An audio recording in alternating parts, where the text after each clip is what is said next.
नमस्कार, मैं अखिलेश रावत, आपका स्वागत है हमारे चैनल पर। साथियों, एक पत्नी ऐसी भी है जो अपने प्रेमी के साथ मिलकर अपने ही पति की हत्या करती है और हत्या करने के बाद में प्रेमी के घर के पीछे अपने ही पति के शव को गाड़ देती है। झाबुआ जिले के काकनवानी थाने के अंतर्गत आने वाले गांव डुंगरीपाड़ा का यह सनसनीखेज वारदात का मामला सामने आया, जिसमें एक प्रेमिका अपने प्रेमी के साथ मिलकर अपने ही पति की हत्या करती है और हत्या करने के बाद में उसको खेत में गाड़ देते हैं।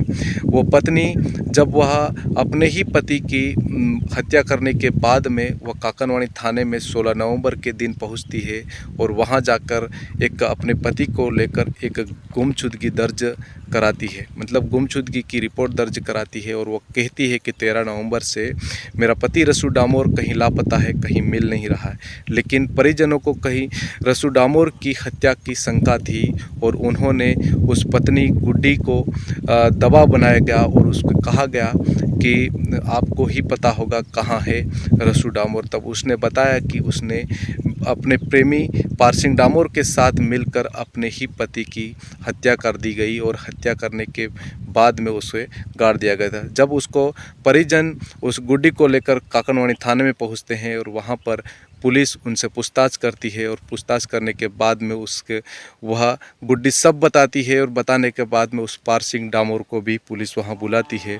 जब उनसे वो सारे सवाल जवाब करती है पुलिस, तब वो बताते हैं और बताने के बाद में वो कहते हैं कि रसू डामोर की हम दोनों ने मिलकर हत्या कर दी गई और हत्या करने के बाद में उसे प्रेमी पारसिंह डामोर के खेत के पीछे यानी कि घर के पीछे गड्ढे में गाड़ दिया गया है। 23 नवंबर को जब पुलिस उसके रसू डामोर के शव को निकालती है और उसकी शिनाख्त करती है और करने के बाद में पोस्टमार्टम करने के लिए उसके शव को रतलाम भेजा जाता है। पुलिस ने दोनों आरोपियों के विरुद्ध विभिन्न धाराओं में प्रकरण दर्ज किया और दर्ज करने के बाद में उन्हें गिरफ्तार। आप सुनिए किस तरह से मृतक के परिवार परिजनों और थांदला एसडीओपी ने क्या कहा, देखिए इस पूरे वीडियो।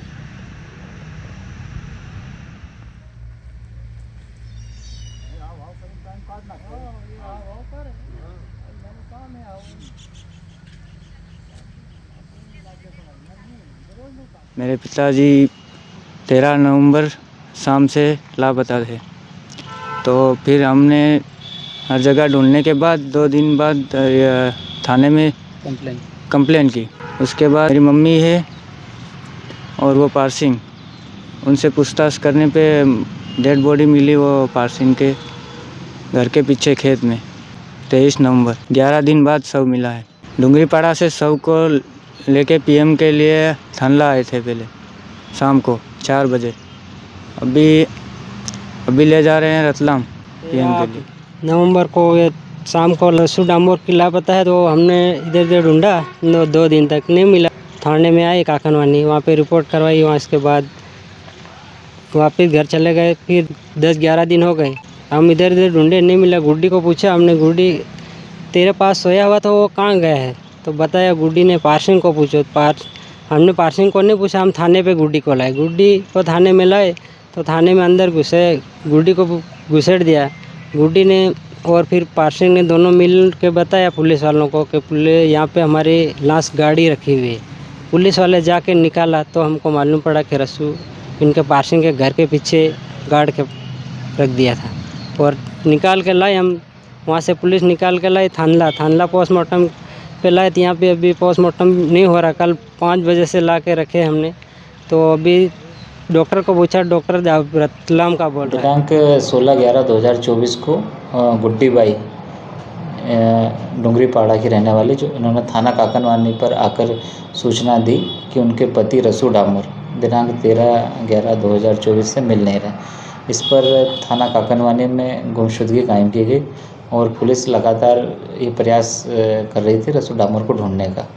इसके पश्चात कल दिनांक 23/11/2024 को रसू डामोर उनकी पत्नी गुड्डी बाई ने आकर बताया कि उनका जो पति है रसू डामोर दिनांक 13/11/2024 को पारसिंह के साथ जाते हुए रात्रि में दिखा था। डर के मारे उन्होंने ये चीज़ नहीं बताई।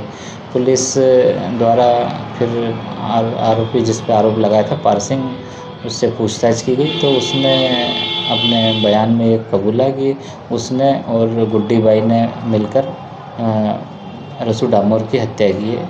इनके बीच दोनों के बीच में कुछ प्रसंग था जिसकी जानकारी रसू डामर को हो गई थी। उस रात्रि दोनों ने मिलकर रसू डामर की फाल का यूज़ करके उसके गला घोंटकर हत्या कर दी। तत्पश्चात रसू डामर की लाश को पारसिंह के घर के नज़दीक जो खेत है उसकी मेड़ पर उसे गाड़ दिया था। उक्त सूचना के आधार पर डोंगरी पहाड़ पहुंचकर पुलिस ने उक्त स्थान का उत्खनन कराया और रसू डामर की लाश प्राप्त की, जिसका विधिवत पीएम कराया गया और तत्पश्चात दोनों आरोपियों को राउंड अप किया गया, जिसमें थाना काकनवानी पर 297/2024 धारा 103(1) और 238 बीएनएस के तहत पंजीबद्ध किया गया। दोनों आरोपियों को माननीय न्यायालय पेश किया गया, जहां से उन्हें जेल भेज दिया।